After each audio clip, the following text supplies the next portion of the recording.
welcome back to my channel, The Stitchy Wife. I'm Elizabeth, and this is my try on the challenge that Lindsey from Inside the Hem has set here on YouTube, that is called 5 questions, 1 take. I will try and make it happen. I don't know if I will get it. If you have seen any of my previous videos, you know that I'm very new at this. I'm still very nervous every time I sit in front of the camera, and I stumble a lot over the words. So we'll see if I can make a video that is even possible to put out there. I will try and do my best. I needed to get myself some hot cocoa and some cinnamon buns beforehand, just to give myself some courage. It always helps. And some candle lights, since I think that is a way to always makes me feel calmer. And I just love the feeling of it now that it is a terrible day here in Sweden regarding the weather. It is raining probably as much as it could, and it's so windy outside that probably all the beautiful leaves are going to fall off. I even think you can see in the background that some leaves are falling actually right now from the trees. But at the same time, I love autumn. I love that you can cozy up inside. You can get that feeling that we're getting closer to Christmas. We're getting more and more lights inside, and yeah, this cozy feeling.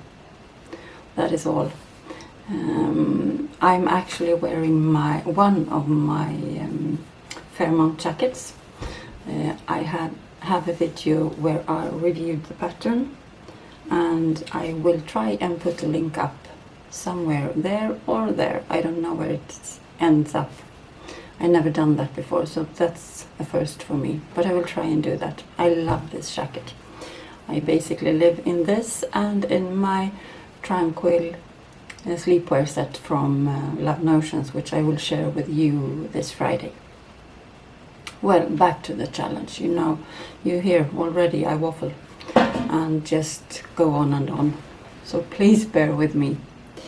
First question: what has your sewing journey looked like? When did you start sewing? Who taught you? Any breaks, etc.? Well, I probably started sewing even before I was born. We have a lot of pictures with my mom sitting in front of the sewing machine with me in her belly, and yeah, it continued right as soon as I could sit up and be with her and be aware. I sat in her lap while she was sewing, or you have pictures of me sitting under the sewing machine pressing the presser foot. No, pressing the, what do you call it? The pedal. I can't remember the word for it. But I can't believe she could sew while I was doing the speed. What do you say? You see, it starts already. I'm sorry. The speeding of the sewing. But she did it. She managed. She sewed doll clothes for me, for my dolls, and she sewed clothes for me that way. And I loved being with her. And that continued. I forced almost, well, probably I couldn't force, but the teacher always told me that afterwards, that I forced her to make a fashion show with our handmade items in the 9th grade, your equivalent to high school, I think.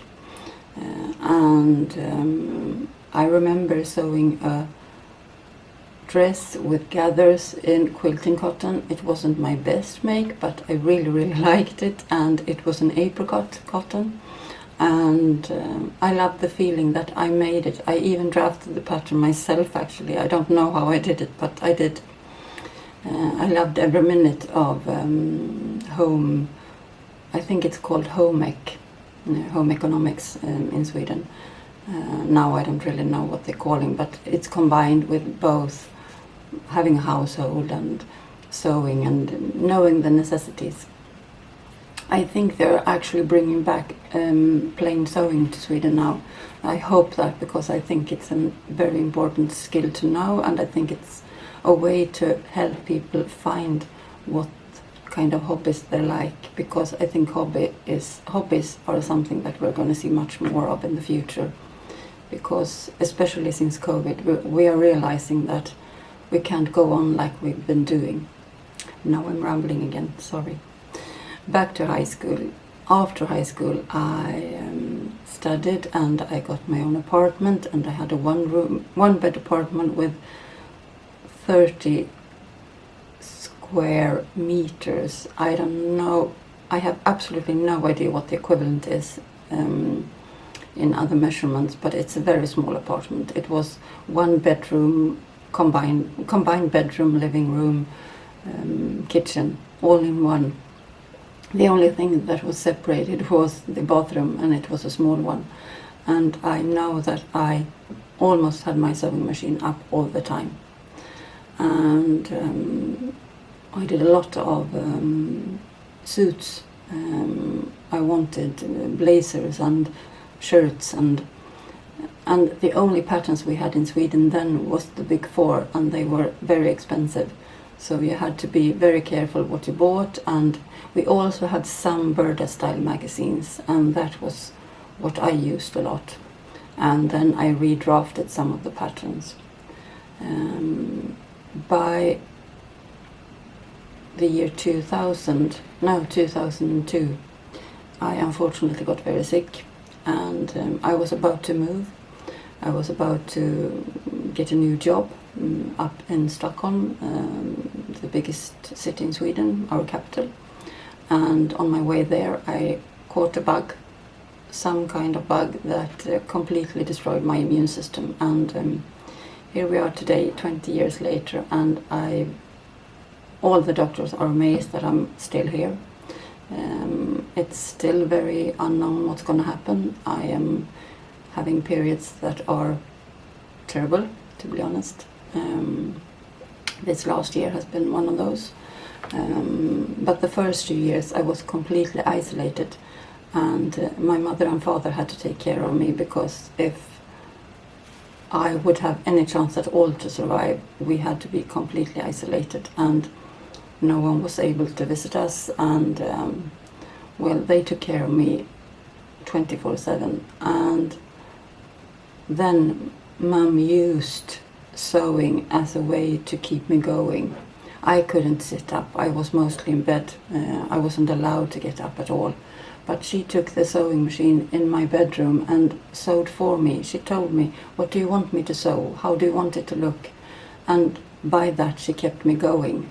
And that is something I will be forever grateful for her, because that made my brain think about something else than pain and keep breathing, because that was the main thing for me at that time.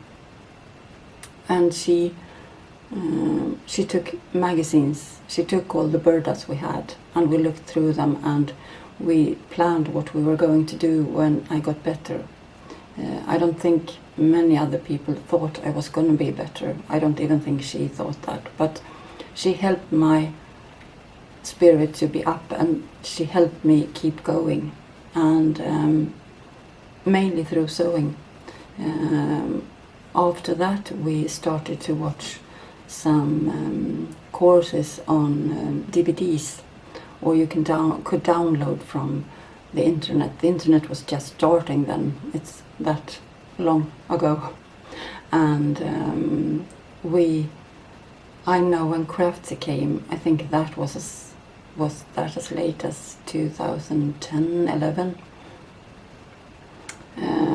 That was amazing. And the blogs, when we started reading them together. And well, we have been living isolated for the most part since I got sick. And even though I got better from time to time, and well, it's a very long story, but what has kept me going was sewing mainly, because that's been my main interest, and that has been something to keep my mind off my sickness and all the things surrounding it. all the medicines, everything. I could concentrate on sewing, and when YouTube came with the sewing community, it was amazing. And when Craftsy, as I said, came, it was amazing. Craftsy made me start sewing. Brat Barra made me start sewing handbags, and that was a big interest of mine, and still is. I still do a lot. And as you can hear, I could talk all night about this. But it's a big passion of mine to share this. And that is maybe a part of why I'm starting this channel too, because YouTube has been such a big part of me, my journey, and my ability to take part in a community where I couldn't be on courses, I couldn't be actively in a place with other sewers because I was too sensitive. My immune system couldn't make it. And I think some of you has understand what I mean now since COVID, because a lot have changed for a lot of people, and I have heard that a lot these last 2 years, that now I see what you've been going through. And I'm on my 20th year of isolation, and now I have to be even more careful. So I think starting this channel was a way for me to go on and keep motivating myself and maybe give back to someone else. And so I can absolutely say I've been sewing almost since I was born, and I haven't stopped. You could say that I didn't sew much the first 2 years when I laid in bed most of the time, but Mum sewed for me, so I still consider myself sewing that period because we planned and we did it together. So as you can hear, I'm very passionate about this. I'm sorry for rambling again, but it's really meant the world to me, and I don't know if I would be sitting here if I hadn't had this hobby.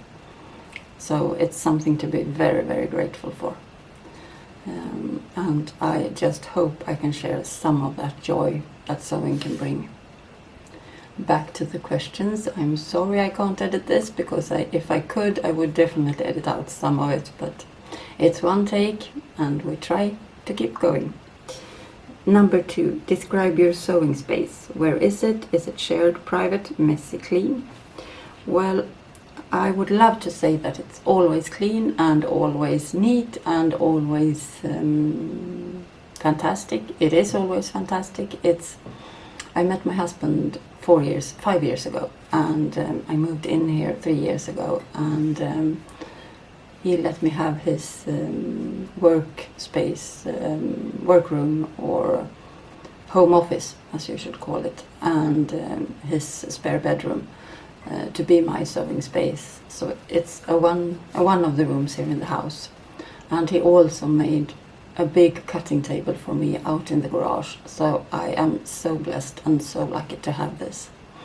I will have a video put up somewhere in the near future where I show you my sewing space and how I've set it up and the ideas I have and the ideas you can give me, because I need some ideas for sorting and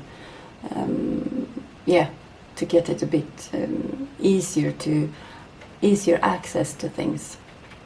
I'm a part-time wheelchair user, and you would think that you would need maybe smaller areas for that, but that actually means I need a lot bigger, because I need the room to maneuver, and I need the room to get to things sitting down, and that is something I didn't account for since I was a bit better from time to time when I planned this room.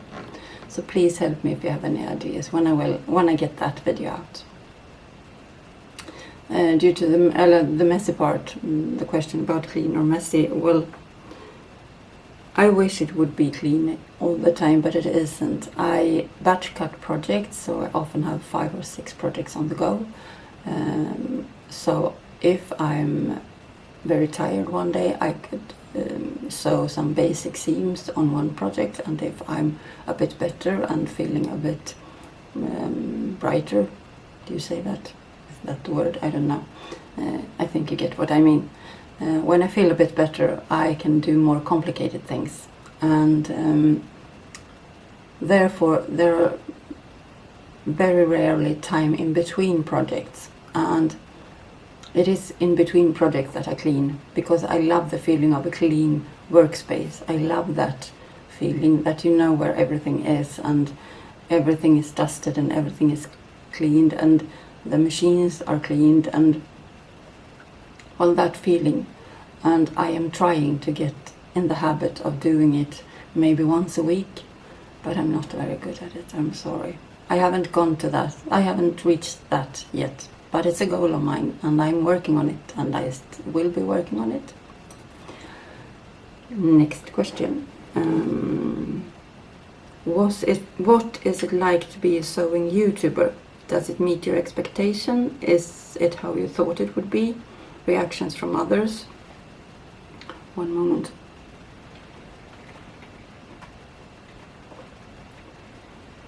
Hot cocoa is a great beverage. I just say that.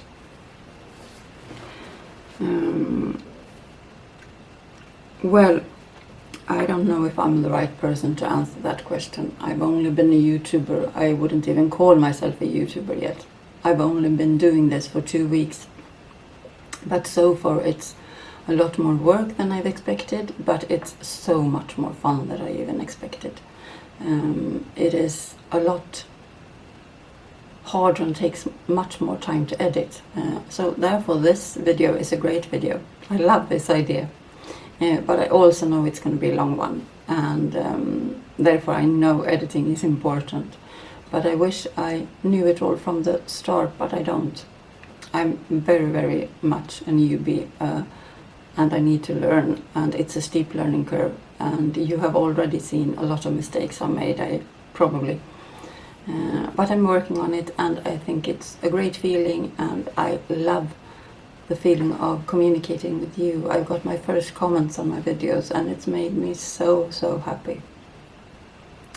I didn't think it would matter that much, but it does. It gives you some, I don't know the feeling, but it's so good, and I'm so thankful for those of you that are watching.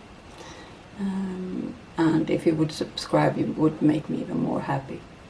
I hope this will be a good channel. It will take some time, but I hope we'll get there, and with your help I definitely know I could get there. So we'll go to number 4. Describe your most memorable project. Big event, total fail, biggest success. I need one more sip.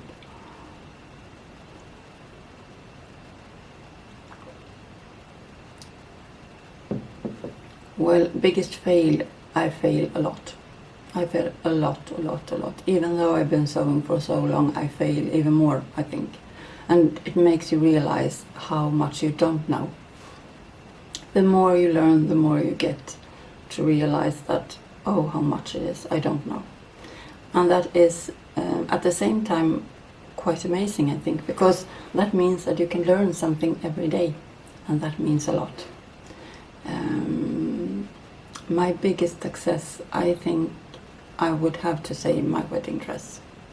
Me and my sister sewed it together. Me and my husband got married this January, and unfortunately we lost my mother last year in August, and my biggest dream was for her to be part of it, but due to COVID it wasn't happening, and it was a tough day but an amazing day, and the feeling that I actually made the dress together with my sister, who is my absolute best friend apart from my husband, was amazing too. And I am certain that Mum was with us, and me and my sister got even closer making the dress, talking about memories, talking about what I wanted, what she thought, and it inspired us to so much talking and so much memories and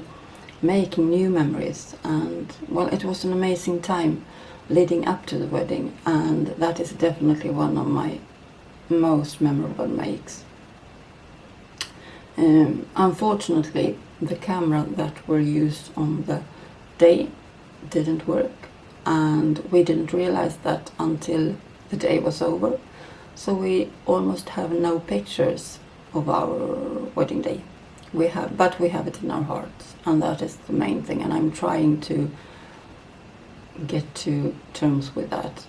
It's been tough because I really wanted some, all the beautiful pictures people take. But I know we had a wonderful day, and we were only 6 people on the wedding, since I'm so I need to be so careful due to infections and so.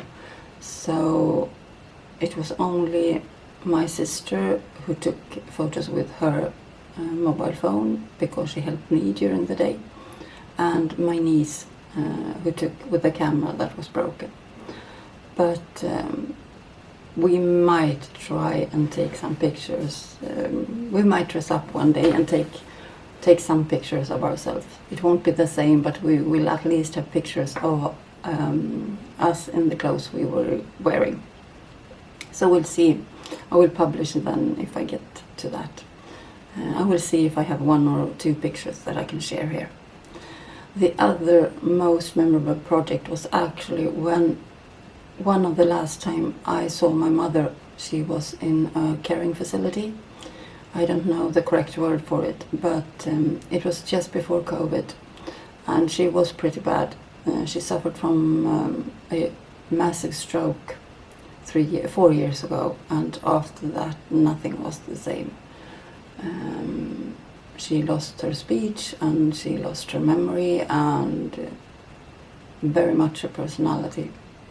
And what I wanted to do was to do a little bit of what she had done when I was my worst, and that was to take the sewing machine with me to her room and sit there and sew. But what amazed me the most was that she actually sat down beside me and wanted to sew. It took a while for me to understand that that's what she wanted. But if I will insert a picture of her sitting by the machine, and that is one of the last pictures I have of her. And that is an incredible memory. It was just a dress for a little girl, because that's what she remembered to sew.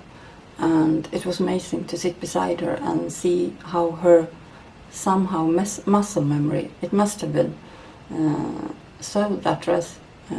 And she was so happy doing it. So my plan was to spend the last year doing that, but COVID came between us, and but I got that memory, and I'm so thankful for that and so happy for that.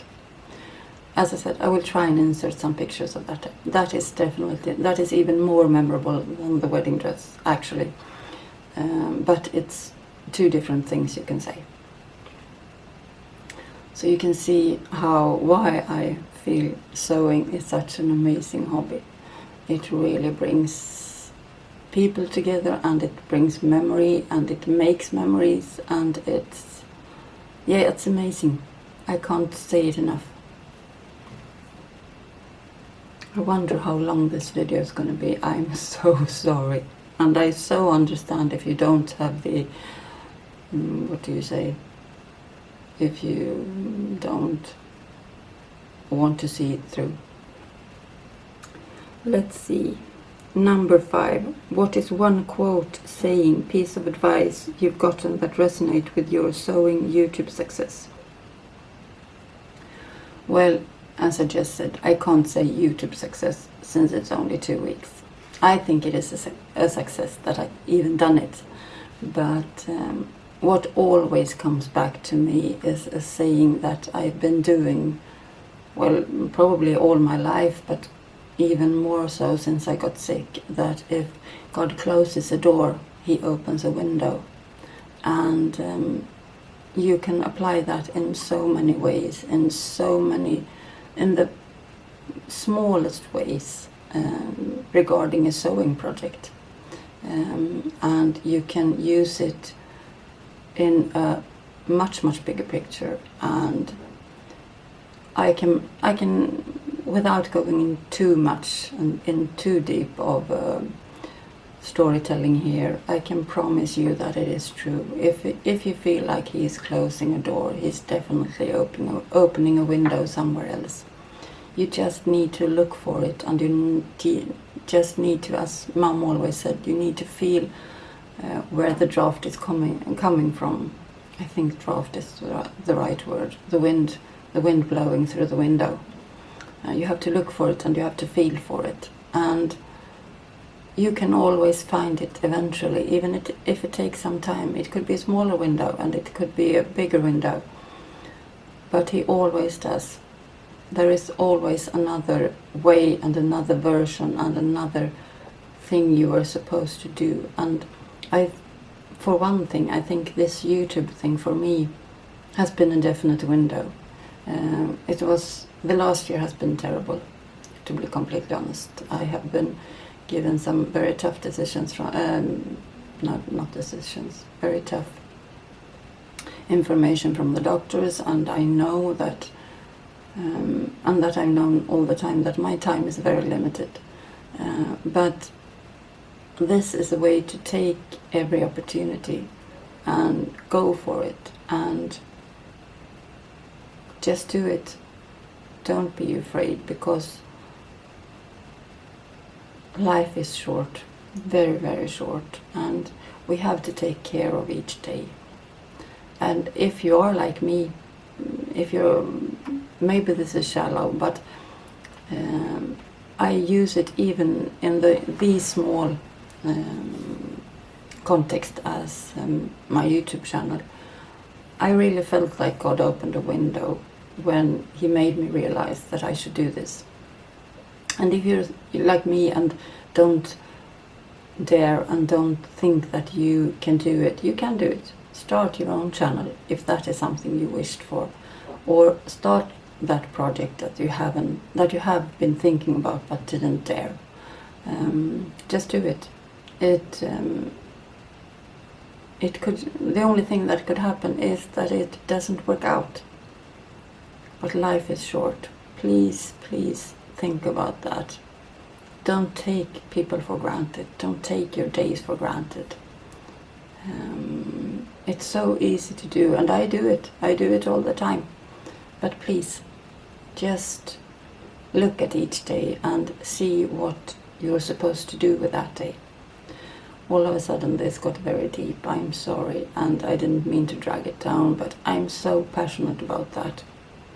I wish that is something I could share with this channel, that we have one life, we have all these opportunities, all depending on what our situation is, of course, but we all have opportunities. We just have to take them, and we just share with each other, and don't be afraid, and see the good things. Yeah, sorry for this. It's been a long one, I know, and it's been a bit rambling, and it's been very much waffling, and it's been very much blabbing on. But I'm not allowed to edit, so you have to listen. I'm sorry. Please come back if you...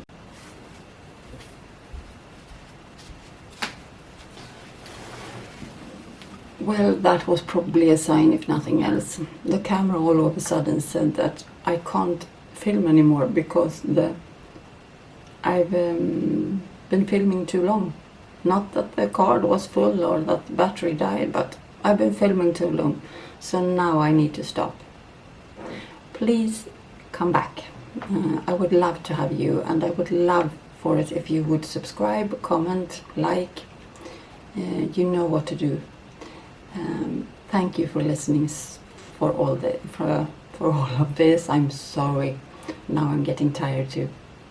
I hope to see you on Friday when I talk about my first finished module with love notions patterns. My 6 patterns I've been using, and I love most of them. No, all of them. I'm sorry. I fixed the last one yesterday. I'm getting tired now. I'm going to bed for a while, and I will see you soon, I hope. Bye for now.